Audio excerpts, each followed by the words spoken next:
दोस्तों भले ही आप कल्कि के पार्ट 2 के लिए एक्साइट होंगे, पर दोस्तों कल्कि के एंडिंग और पूरी पिक्चर में कई सारे ऐसे सवाल थे जिनको पूरी तरह से एक्सप्लेन नहीं किया है, जिनको आज हम इस वीडियो में जानने वाले हैं। और दोस्तों यही सवाल आपको कल्कि के पार्ट 2 के लिए और भी ज्यादा एक्साइट करेंगे। तो आइए बिना टाइम वेस्ट किए उन सवालों के बारे में जानते हैं।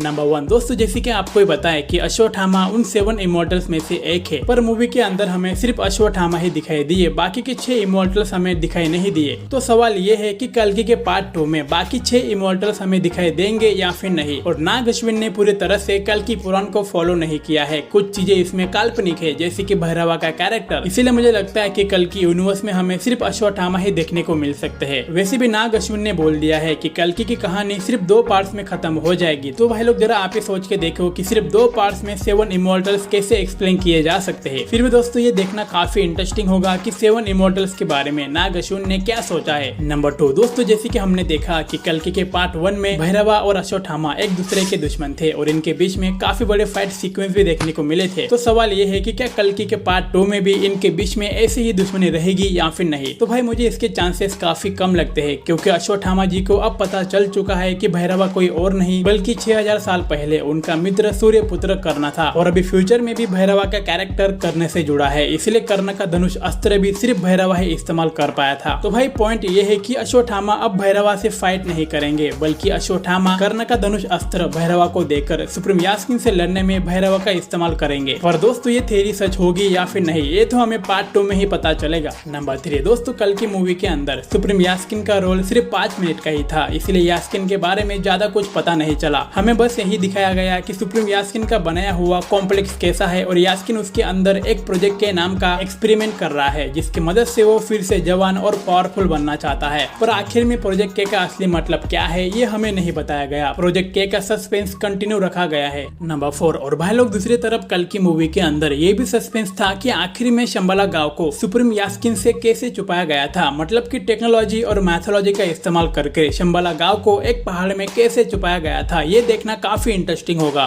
नंबर 5 दोस्तों, पांचवा सबसे बड़ा सवाल ये है कि आखिर कल्कि के पार्ट 2 में सबसे ज्यादा फोकस किस पे होगा, फ्यूचर पे होगा या फिर पास्ट में। जैसे कि नाग अश्विन ने कहा था कि कल्कि मूवी महाभारत का अगला पार्ट होगी, इसलिए इसमें हमें महाभारत का काफी बड़ा पोर्शन देखने को मिला। तो क्या पार्ट 2 में भी महाभारत पे उतना ही फोकस होगा जितना पार्ट 1 में हुआ था, या फिर पार्ट 2 में और भी ज्यादा महाभारत को दिखाया जाएगा। दरअसल पार्ट 1 में सुप्रीम यास्किन को इतना एक्सप्लेन नहीं किया गया था, और पार्ट 2 में यास्किन को कम्प्लीटली एक्सप्लेन किया जाएगा। बल्कि नाग अश्विन तो ये भी बोल चुके हैं कि कल्कि का पार्ट 2 अश्वत्थामा और सुप्रीम यास्किन का फेस अप होगा। तो पार्ट 2 में ये देखना काफी इंटरेस्टिंग होगा कि उसमें महाभारत ज्यादा होगी या फिर फ्यूचर बैटल ज्यादा होगी। नंबर 6 दोस्तों, जैसे कि मैंने आपको बताया कि कल्कि पार्ट 2 में अश्वत्थामा और सुप्रीम यास्किन का फेस अप देखने को मिलने वाला है। तो भाई सवाल ये है कि पार्ट 2 में मेन कैरेक्टर कौन होगा, क्योंकि मुझे लगता है कि पार्ट 1 में अश्वत्थामा का कैरेक्टर सबसे इम्पोर्टेंट था, क्योंकि उनका कैरेक्टर महाभारत से भी जुड़ा था और फ्यूचर से भी जुड़ा था। दोस्तों अगर मेरी मानो तो पार्ट 2 में 3 सबसे बड़े मेन कैरेक्टर होंगे, जैसे कि अश्वत्थामा, सुप्रीम यास्किन और भैरवा। क्योंकि अश्वत्थामा तो मेन कैरेक्टर है, पर अब सुप्रीम यास्किन को भी अपना नॉर्मल शरीर मिल चुका है, और उसने एंडिंग में भी बोला था कि वो खुद माता सुमति को खोजेगा, इसलिए यास्किन भी सबसे मेन कैरेक्टर होगा।